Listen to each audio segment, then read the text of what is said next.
성도 여러분 안녕하십니까? 네, 행복한 안식일입니다. 네, 옆에 계신 분들하고 행복한 안식일입니다 하고 환영의 인사를 나누는 것입니다.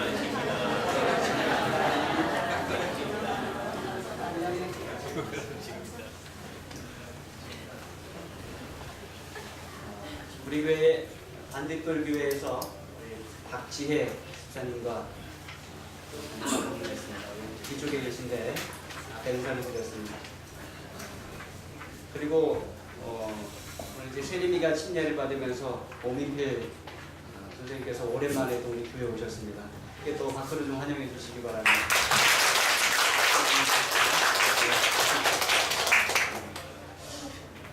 골로새서에 있는 말씀 함께 보겠습니다. 3장 1절과 2절에 있는 말씀입니다. 1절 말씀 제가 읽고 2절 말씀을 함께 읽어주시기 바랍니다. 골로새서 3장 1절과 2절입니다. 1절 말씀 제가 읽겠습니다. 그러므로 너희가 그리스도와 함께 다시 살리심을 받았으면 위의 것을 찾으라. 거기는 그리스도께서 하나님 우편에 앉아 계시느니라. 위의 것을 생각하고 땅의 것을 생각하지 마라. 하나님께서 태초에 이 세상에 있는 모든 피조물들을 만드셨을 때 정말로 많은 다른 종류의 피조물들을 만드셨습니다. 하나님께서 어떠한 것들은 땅 위에 네 발로 걷거나 뛰게 만드셨고, 또 어떠한 것들은 배로 기어다니도록 만드셨습니다. 어떠한 것들은 물속에 수영을 하며 살게 만드셨고, 어떠한 것들은 공중을 날아다니며 살도록 만드셨습니다. 이 땅에 이 각각의 피조물들은 다 이렇게 저렇게 다른 모습으로 하나님께서 만드셨어요. 우리가 보기에 어떠한 것들은 참 아름답고 멋있습니다. 그러나 또 어떤 것들은 어때요? 좀 징그러워 보이기도 하고 무서워 보이기도 하고 그런 것들이 있는 것들을 보게 됩니다. 그러나 물론 하나님께는 그 모든 것들이 다 어떨까요? 다 아름다운 모습일 것입니다. 또 각자 맡은 바 일이 있어서 하나님께서 그렇게 만드셨을 것입니다. 그 많은 피조물들 가운데 침례식이 있는, 또 오늘 말씀에 가장 좋은 예가 될 수 있는 그러한 하나의 짐승의 곤충의 이야기를 좀 하고자 합니다. 그래서 유충과 나비 이야기를 좀 하고자 합니다. 여러분, 이게 나비의 일생이에요. 첫 번째는 뭐예요? 알입니다. 알, 에그. 두 번째는 우리 어린아이들이 좋아하는 라바예요. 라바가 뭐예요? 애벌레. 알이었다가 애벌레로 됩니다. 그 다음에 세 번째는 푸퍼예요. 뭐냐면은 고치, 번데기, 요 과정입니다. 그리고 네 번째가 뭐예요? 나비예요. 버터플라이. 이렇게 되는 것입니다. 완전한 변태를 경험합니다. 변태라는 것은 외적인 모습이 완전히 바뀌는 그런 것을 말합니다. 그런데 이 나비의 삶 가운데 오직 두 단계, 그러니까 애벌레와 성충나비 두 단계에서만 이 세상에 살아있는 다른 피조물들 사이에서 움직이며 활동하며 살아갑니다. 뭐하고 뭐에서만요? 애벌레와 나비 사이에서. 그래서 저는 이 애벌레와 나비를 보면서 뭘 생각하게 돼요? 성도들이 하나님을 알기 전, 구원받기 전의 삶이 뭐와 같아요? 애벌레와 같아요. 그런데 하나님을 알고 구원받은 이후의 삶은 뭐와 같아요? 나비와 같은 것입니다. 그래서 하나님 안에서 다시 말하면 다시 태어난 애벌레였다가 다시 태어난 나비가 된 새로 태어난 피조물에 관한 말씀을 함께 나누고자 합니다. 고린도후서 5장 17절에 있는 말씀 함께 읽겠습니다. 시작. 그런즉 누구든지 그리스도 안에 있으면 새로운 피조물이라. 이전 것은 지나갔으니 보라 새 것이 되었다. 이 애벌레가 나비가 될 때 그 피조물의 삶이 완전한 변화를 경험합니다. 어떻게 이러한 변화가 있을까 싶을 정도의 아주 다른 모습을 애벌레에서 나비로 이렇게 우리가 보게 되는 것입니다. 그리고 모습 속에서 우리는 그리스도 안에서 다시 태어나는 그 그리스도인의 모습을 우리가 상상할 수 있게 되는 거예요. 뭐였다가? 애벌레였다가 뭐로? 나비로 되는 그런 모습들을 우리가 보게 되는 것이죠. 여러분은 애벌레이십니까? 나비이십니까? 대답은 안 하시고 그냥 웃으시고. 네. 우리가 다 뭐였어요? 우리가 다 애벌레였어요. 네, 땅 위를 기어다니는 그런 애벌레였어요. 그러나 우리가 예수님 믿고 또 침례받고 하나님 안에서 거듭남으로 다 우리가 나비가 된 것입니다.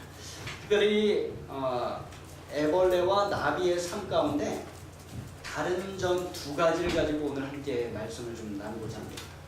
첫 번째는 무엇인가 하면 애벌레와 나비가 사는 장소가 다르다는 것입니다. 그리고 두 번째는 애벌레와 나비의 시각이 다르다는 것이에요. 뭐가 달라요?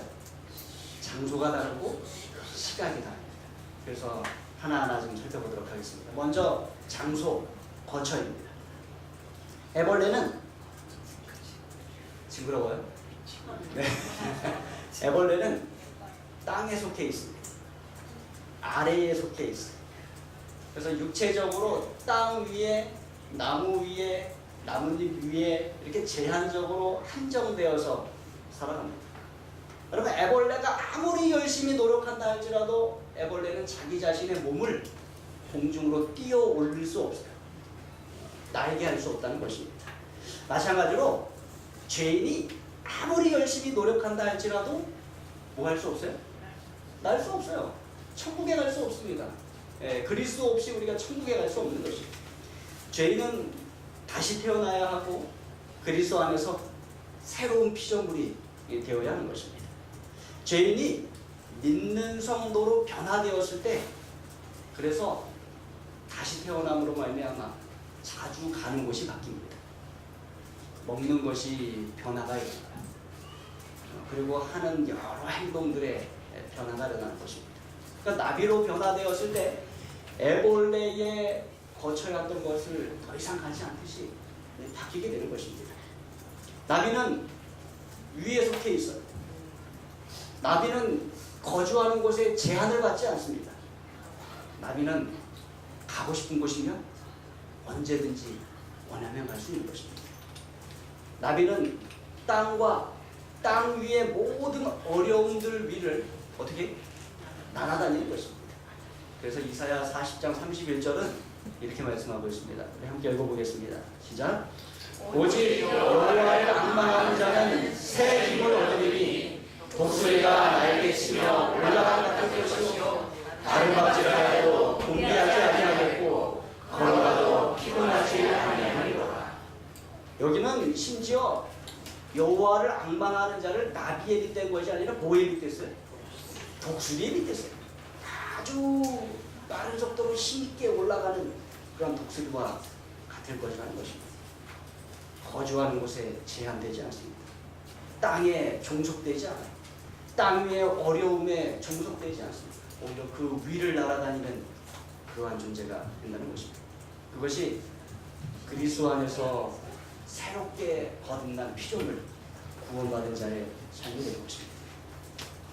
그러면 애벌레와 다르게 나비는 과거로 돌아가기로 선택해서 이 애벌레와 함께 기어다닐 수 있어요. 뭐라고요? 날지 않고 내려가서 애벌레처럼 기어다닐 수 있다는 것입니다. 근데 여러분, 나비가 그렇게 사는 것이 좋습니까? 아름다워 보여요? 그렇지 않습니다. 나은 삶을 살아갈 수 있는 나비에게는 애벌레처럼 내려가서 땅에서 기며 사는 것이 아주 비참한 경험이 될 것입니다. 나비가 하늘을 날아다니지 않고 땅을 기어다닌다고 한번 생각을 해보십시오. 그것이 얼마나 큰 낭비가 되겠습니까?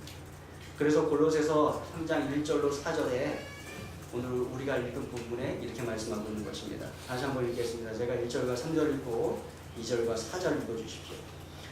그러므로 너희가 그리스도와 함께 다시 살리심을 받았으면 위의 것을 찾으라. 거기는 그리스도께서 하나님 우편에 앉아 계시느니라. 위의 것을 생각하고 땅의 것을 생각하지 말라. 이는 너희가 죽었고 너희 생명이 그리스도와 함께 하나님 안에 감추어졌습니다. 우리 생명이 그리스도께서 나타나실 때에 너희도 그와 함께 영광 중에 나타나리라. 아멘. 그래서 우리가 그리스도와 함께 살리셨으면 어떻게 하라고요? 위의 것을 찾아. 여러분 위의 것을 찾는 삶을 좀 사시기 바랍니다. 이미 나비가 되었음에도 불구하고 자꾸 땅 아래에 있는 것을 보고 땅 아래에 있는 것에 집중하여 살지 마십시오. 하늘을 향하여 사십시오. 위의 것을 찾으며 사십시오. 위의 것을 생각하고 땅의 것을 생각하지 말라. 왜 그런가? 이제 너희가 죽었고 너희 생명이 그리스도와 함께 하나님 안에 감추어졌습니다. 여러분 이 땅에서 우리는 죽은 자와 같습니다. 우리의 생명은 예수 그리스도와 함께 하나님 안에 들려져 있음을 여러분 기억하시기 바랍니다. 그래서 4절에 우리 생명이신 그리스도께서 나타나실 그때 어떻게 된다고요? 너희도 그와 함께 영광 중에 나타나리라. 이렇게 우리에게 약속하고 있어요. 그래서 침례받은 우리는 위의 것을 찾게 되기를 간절히 바랍니다. 더불어 오늘 침례받으신 네 분도 앞으로의 생애 속에서 위의 것을 추구하며 살아가시게 되기를 간절히 바랍니다. 두 번째, 이 애벌레와 나비의 시각에 대하여 좀 말씀을 좀 나누겠습니다. 애벌레는 땅 위에서 기며 살아요. 그래서 시각이 한계가 있어요. 낮은 위치에서 전체적인 큰 그림을 보지 못합니다. 시각이 매우 제한적이어서 저 언덕 너머에 무엇이 있는지, 저 구분길 뒤쪽에 무엇이 있는지 전혀 보지 못합니다. 하나님을 알지 못하는 사람의 시각이 그와 같습니다. 내가 어디에서 와서 무엇을 하다가 어디로 가는지 그들이 알지 못하고 살아갑니다. 그저 어두운 길에 빛 없이 살아가는 그러한 삶을 그들이 살아가는 것입니다. 그 시각은 영혼에 대하여 아무것도 알지 못하고 아무런 생각도 하지 못하고 그렇게 살아가는 것입니다.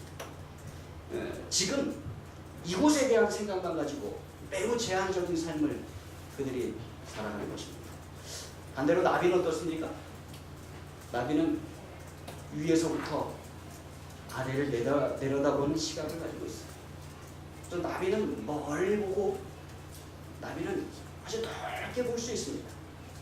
여러분 이 세상에 수많은 나비들이 있는데 많은 종류의 나비가 날씨가 허락이 되면 얼마만큼 날아가는 줄 아십니까? 얼마나 긴 시간을 날아가는 줄 아세요? 자그마치 1년을 날아간다. 얼마를요? 1년을 날아간다. 여러분이 상상하는 것보다 엄청나게 넓게 사는 것이 나비인 것을 우리가 보게 되는 것입니다. 여러분 이러한 여정을 통하여 나비는 오래 살고 또 자손을 많이 낳는 알을 낳고 그 풍성한 삶을 그들이 가능하게 되는 것입니다. 여러분 애벌레였을 때 이게 가능했을까요? 애벌레였을 때는 전혀 꿈도 꾸지 못하던 그러한 삶. 애벌레로만 그 삶을 마쳤더라면 그의 삶의 반경이 어땠을까요? 아주 좁았을 것입니다. 그저 기어다닐 수 있을 만큼의 한정적이었을 것입니다. 그런데 나비가 되고 나서 애벌레로서는 도저히 넘을 수 없는 산도 넘고 마치 그 큰 높은 산들도 개미가 파놓은 흙덩이처럼 두더지가 파놓은 흙 언덩이처럼 이렇게 보이는 놀라운 체험을 이 나비가 하게 되는 것입니다. 왜냐하면 하나님께서 새로운 삶을 그 나비에게 허락했기 때문에 그렇습니다. 오늘 침례를 받으신 우리 차상석 형제님, 또 이소연 형제님 부부, 그 다음에 오세림, 그리고 권찬솔, 이 네 분이 침례를 받습니다. 이 침례 받으시는 이 과정 속에서 애벌레가, 벌레가 뭐가 되는 체험을? 나비가 되는 체험을 꼭 하시게 되길 바랍니다. 그래서 앞으로는 더 이상 애벌레의 삶이 아니라 제한적이고 국한되어 있는 애벌레의 삶이 아니라 좁은 시각을 가지고 살아가는 애벌레의 삶이 아니라 나비의 삶을 살게 되길 바랍니다. 하나님께서 주시는 무한하신 축복으로 더 넓은 넓은 시각과 더 넓은 장소에서 많은 것들을 이루고 하나님의 축복을 누리는, 그리고 복음을 전하는 그러한 삶이 되기를 간절히 바랍니다. 이제 침례 받으시는 분들을 소개를 좀 해드리겠습니다. 제가 인사를 좀 해주십시오. 일어서서 우리 성도님들을 보시고 인사를 해주신 다음에 앉아주시기 바랍니다. 먼저 차상석 형제님이십니다. 일어서서 우리 성도님들 보시고 인사해주세요. 박수를 좀 주세요. 차상석 성도님은 1969년 8월 3일 전남 장성에서 출생했습니다. 시골 마을에서 어린 시절을 보냈는데 그곳에 피람 효강교회가 있었어요. 그래서 어린이 성경학교를 통해서 교회를 접하게 되었습니다. 어린이 성경학교가 중요합니까? 네, 중요합니다. 우리가 지난번에 가졌지만 아주 중요합니다. 그래서 교회를 접하게 되었는데 군대에 입대해서 훈련소에서 질문을 합니다. 불교, 기독교, 천주교 이렇게 합니다. 근데 당연히 교회를 접해 보셨으니까 어딜 가셨어요? 네, 기독교를 선택해서 가셨어요. 근데 기독교를 선택해서 가서 예배를 드리러 갔더니 그날 마침 세례식이 있더래요. 그래서 그곳에서 어떻게 했습니까? 네, 세례를 받으셨어요. 네. 그 이후에 법원 공무원 공채 시험에 합격하여 1992년 8월부터 법원 공무원 생활을 하게 됩니다. 교회 다니지 아니한 채 세상과 겉하고 본인의 표현이십니다. 허랑방탕한 생활을 10년 정도 하셨다. 이렇게 기록을 하셨어요. 네, 2001년 대법원에 근무하게 되면서 이종 사촌 형님이 다니던 장로교회 다니게 되어서 10년 넘게 직장에서 신우회 활동, 같은 믿음을 가진 그 활동을 하면서 부지런히 성경 공부도 하고 기도 모임도 열심히 참석했는데 문득 안식일 계명에 대해서 의문점이 생겼다는 것입니다. 그래서 이 의문점을 해소하기 위하여 많은 사람들에게 질문을 했지만 어느 누구도 속시원히 대답해 주는 사람이 없었다는 것이에요. 그러다가 뜻하지 않게 이혼을 하시게 되었어요. 교회도 출석하지 아니한 채 떠돌이 교인으로 여의도 순복음교회, 침례교회, 또 여러 장로교회를 다니면서 스스로 만족을 찾기 위하여 한 6년여 정도 이렇게 힘들게 생활을 하셨다고 합니다. 그러다가 작년에 유튜브에서 우리 교회 진리햇불, 김대성 목사님이 대표로 계신 선교 단체입니다. 그 진리햇불에서 전도하는 다니엘과 계시록을 들으면서 한 줄기 빛을 발견하게 된 아주 큰 기쁨을 맛보시게 되었다고 합니다. 그래서 그 다니엘과 계시록을 수도 없이 반복해서 들어서 이제는 외울 지경까지 이렇게 되신 것이죠. 그래서 재림송도가 되기로 결심하고 마침 세종시로 올해 초에 이사 오시면서 어디를 출석하신 거예요? 네, 2월 달부터 우리 교회를 출석하시게 되신 것입니다. 어떻게 한규 엄마는 어떻게 만나셨을까? 1997년 4월에 광주 지방법원에서 정근 가서 근무할 때 한규 엄마를 처음 그곳에서 보게 되셨습니다. 각자 근무지에서 생활하면서 시간을 보내다가 2010년경에 97년도에 만나고 꽤 오래되셨네요. 2010년경에 서울 남부지방법원 후문 상가에서 법무사 사무소를 운영하던 중 서울 남부지방법원에 다니는 한규 엄마를 만나시고 두 가지 보듬어 주면 결혼하겠다 말씀하셨다는 거예요. 첫 번째, 과거를 보듬어 줄 것. 두 번째, 같이 믿음 생활을 할 것. 흔쾌히 들어주셔서 가정을 꾸리고 사랑하는 한규를 얻고 이렇게 가정 생활을 하게 되었다는 것입니다. 침례 받으면서 저희 기도에 부탁을 해주셨어요. 이건 이따가 읽을 시간이 없기 때문에 제가 좀 읽어드리겠습니다. 저는 이제 죽으러 갑니다. 이제까지 저를 아는 모든 분들이 알았던 저는 오늘부로 죽습니다. 내 안의 모든 병도 죽는 것이지요. 그러나 전능하신 하나님이 죽은 자 가운데서 우리 주님을 살려주셨듯이 죽어 매장된 저를 목사님의 손을 통하셔서 살려주실 것을 믿습니다. 아멘. 새 사람이 된 것입니다. 아멘.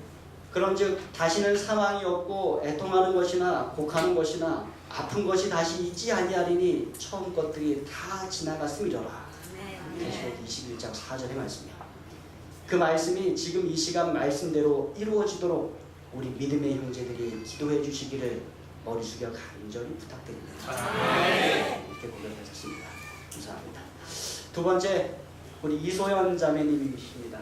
잠깐 일어서서 뒤돌아보시고 인사해 주시기 바랍니다. 이소연 자매님은 75년 5월 9일 전남 장흥에서 출생하셨습니다. 전남 장흥에서 일남 3녀 중 둘째 딸로 불교를 믿는 집안에 태어났어요. 어렸을 때 언니가 책상 속에 숨겨두고 성경책을 읽는데 부모님이 걱정하시는 모습을 보게 되었다는 것입니다. 그래서 생각하기를 교회는 다니면 안 되는 곳이구나 라고 생각하고 살았다는 거예요. 교회는 본인과 완전히 다른 세계로 생각하고 살았다는 것입니다. 언제까지요? 남편을 만나기 전까지. 남편은 1997년 4월 1일 광주지방법원 속기사로 입사를 하게 되면서 만나게 되었고, 입사한 지 일주일 후 직무대리로 잠깐 과를 옮기는데 그때 옆자리에 앉았던 사람이 바로 그게 처음 만남이었어요. 그러다가 남편은 서울 남부지방법원으로 승진해서 발령이 나셨고 또 계속 광주에 근무하면서 한참을 떨어져 계신 것이죠. 그러다가 남편 근무하는 곳으로 발령이 또 난 것입니다. 그래서 잠깐 만났는데 또 떨어지게 되셨대요. 남편이 서부법원으로 발령이 나고 그 이후로 남부법원 후문에다 법무사를 개업을 하셨다는 것입니다. 그래서 얼굴을 다시 보실 수 있게 되었다. 계획적이셨나 모르겠습니다. 그 이후에 이제 같은 직장에서 향후에서 만남을 가지게 되고 이런저런 이야기를 하시다가 이혼하신 사실도 알게 되고 모임 이후에 편해져서 자주 연락하고 만나시면서 남편을 좋아하는 마음이 생기셨다 이렇게 고백을 했습니다.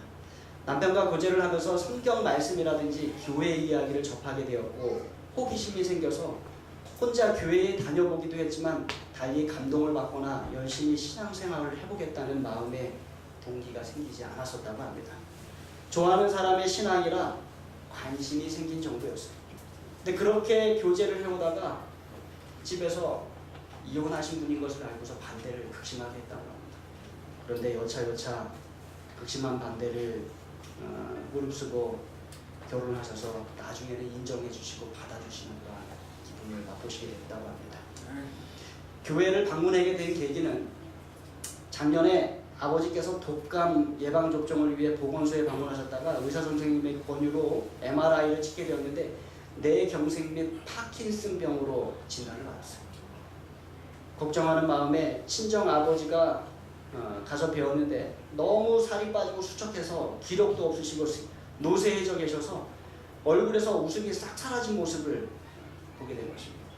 속을 속여 죄송하기 그지없는데 이대로 돌아가시면 너무 마음이 아플 것 같아서 남편에게 아버지 곁에 있어드리고 싶다 이야기를 했더니 어떻게 하신 거예요? 세종으로 이사를 오신 거예요. 그래서 세종에 오시게 된 겁니다. 얼마나 좋은 남편인지 모르겠습니다. 네, 그 이후에도 부모님에게 너무 잘해드리는 그런 모습 속에서 남편의 모습 속에서 너무 감사함을 많이 느꼈고 나도 뭔가 고마움을 좀 표시하고 싶다 이렇게 생각을 하셨다는 것입니다. 그래서 나도 남편을 위해 무엇을 해주고 싶다. 남편이 좋아할 일이 뭐가 있을까 하다가 좋아할 만한 일이 있어서 하신 게 뭐예요? 교회 같이 오신 거예요. 남편 따라서 교회. 남편이 오랑방황 끝에 다니고 싶은 교회가 있다고 해서 그 교회를 같이 다니고자 해서 오게 되었는데 익숙하지 않고 어색하죠. 교회가 참 어색합니다. 근데 남편이 옆에 있고 남편이 좋아하는 모습에 교회를 더 몇 번 나오게 되셨다고 합니다. 근데 세상에 남편이 저에게 고맙다고 했습니다. 잘 안 하셨다는 거예요. 그죠? 그러니까 이 고맙다는 말 속에 여기다 뭐라고 기록하셨냐면 어머나 할렐루야 이렇게 기록하셨어요. 너무나도 좋으셨던 것이죠. 그렇게 몇 달 교회를 같이 다니면서 감동받고 은혜받고 지금은 제가 더 교회 나오는 게 좋습니다. 이제는 제가 남편에게 고맙다고 해야 되겠습니다. 이 모든 일을 역사하도록 인도해 주신 하나님의 은혜에 감사합니다. 이제 저는 하나님을 모르고 지낸 과거의 저를 버리고 이제는 하나님의 사랑을 깨닫고 하나님의 말씀대로 순종하며 살겠습니다. 감사합니다. 자, 세 번째 오세림 학생입니다. 이 오세림 학생 일어서서 인사해 주시기 바랍니다. 우리 세림이는 2001년 11월 19일 경상남도 창녕에서 태어났습니다. 우리 오민필 선생님, 백수정 집사님의 차녀로 태어났습니다. 그래서 남직교회를 다니다가 세종으로 이사를 왔고요.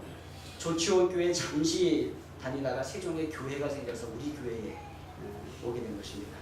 모태신앙을 해서 어렸을 적부터 교회에 나가는 것이 즐거웠고 토요일이면 교회 가는 날 이렇게 기억을 했던 것입니다.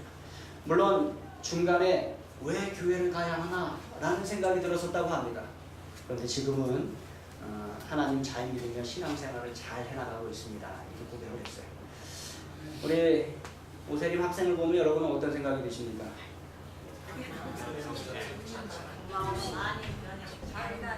네, 하실 말씀 안 하신 것 같아요. 오세림 학생은 우리 교회 보배와 같은 학생입니다. 반주를 너무나도 열심히 해주고 또 학생반도 같이 하고 어린이반도 같이 하고 또 뭐 교회 올 때도 어떨 때 보면은 저희보다 더 일찍 와서 찬미를 연습하고 또 피아노 연습하고 그런 모습들을 보면서 세림 모습 속에서 우리가 많은 은혜와 감동을 받습니다. 여러 부분에서 가장 크게 일하는 일꾼 중에 하나입니다. 작년에 저와 이제 성경 공부를 좀 했는데 침례식 때를 봐야 되잖아요, 그죠? 그래서 찬소리하고 둘이 이제 침례식을 언제 할까 기다리고 있었습니다. 그러다가 이제 원래는 이소연 성도님이 조금 더 길어지시면 둘을 먼저 침례 주려고 제가 계획을 하고 있었어요. 그런데 차상석 성도님이 갑자기 암 진단을 받으신 거예요. 근데 암 진단을 받자마자 저에게 하신 말씀이 목사님, 제가 잘못하면 입원을 해야 되는데 입원하기 전에 침례 받고 싶습니다. 그러니까 암 진단을 받고 나서 가장 먼저 떠올린 것 중에 하나가 뭐예요? 침례 받고 싶습니다. 그렇게 해서 결심하시게 되셨고 또 따라서 이제 2명 준비하고 있던 2명도 같이 침례를 받게 되었습니다. 잘못하면 눈물의 침례식이 될 뻔했는데 하나님께서 지난 화요일에 아산병원에 갔더니 더 많이 검진하셨던 그 의사가 뭐라 그래? 이것은 암일 가능성이 희박합니다. 지난 저희가 화요일날 기도의 시간에 얼마나 감사의 기도를 해주시나요? 그래서 이 기쁨의 침례식으로 하나님께서 바꿔주셨습니다. 감사드립니다. 마지막으로 우리 권찬술 학생입니다. 그래서 이제 찬솔이는 본인이 쓴 것이 없습니다. 누가 다 알고 있어요? 제가 다 알고 있어요. 네, 목회자로서 자녀를 침례해 줄 수 있다는 것은 얼마나 큰 기쁨인지 모르겠습니다. 권찬솔은 2005년 8월 23일 청주에서 출생했습니다. 제가 청주 학원교회에서 목회를 할 때 찬솔이가 둘째로 태어난 것입니다. 이 찬솔이는 귀하게 얻은 아들입니다. 찬혁이를 낳고 키우면서 아이가 하나인 것보다는 둘이었으면 좋겠다는 생각을 좀 하게 되었습니다. 그리고 터울이 너무 크지 않았으면 좋겠다는 생각을 하게 되었습니다. 그래서 찬혁이가 2살 때 정도부터 저희들이 둘째를 각자 결심하고 또 하나님께 둘째를 주십시오 이렇게 기도를 했어요. 근데 안 주시는 거예요. 생기질 않았어요. 1년이 가고 2년이 가도 생기지 않았어요. 그래서 하나님께 계속 간구를 했습니다. 집사람이 몇 번 한의원에 가서 진맥도 하고 한약도 먹었습니다. 연말 기도주일이 되었을 때 온 교인이 이제는 이 우리 부목사님 가정에 둘째를 허락해 주십시오 기도를 했어요. 근데 웬걸 담임 목사님 가정에 늦둥이가 생겼어요.